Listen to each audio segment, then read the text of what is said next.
when students come into the class, they're usually going to see this view.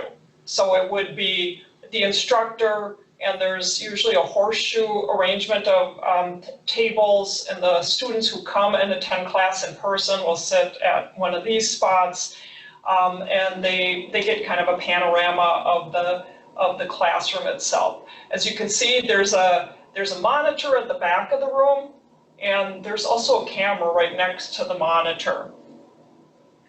When the instructor is usually presenting from the position I'm in currently, we call this the instructor station. So you have access to a computer system, we have a document camera, and we also have the control panel, which allows us to share different images from the classroom.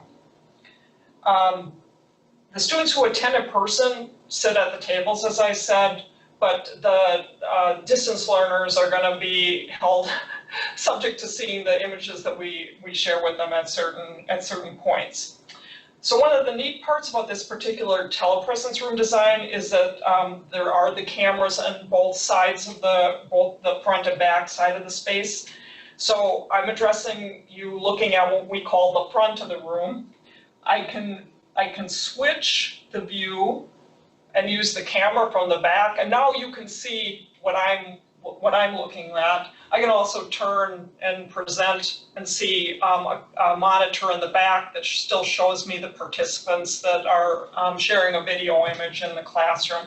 The other advantage of this back camera is it allows us to do a close-up. So if we're doing some type of show and tell, I've got a board on gauge here, and we're talking about how you read the board on gauge, we can make use of this particular angle.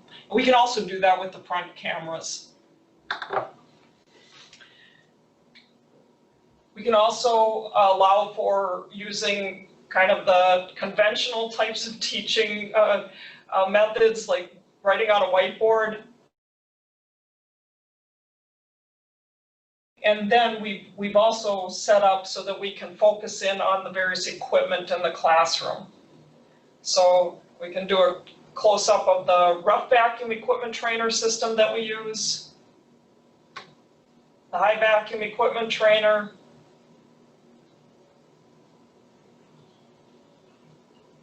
the system on the right is our new deposition system. The system on the left is an old sputtering system. And then we also have another high vacuum system in here that has a cryo pump on it. So those are the key systems that we use as part of classes.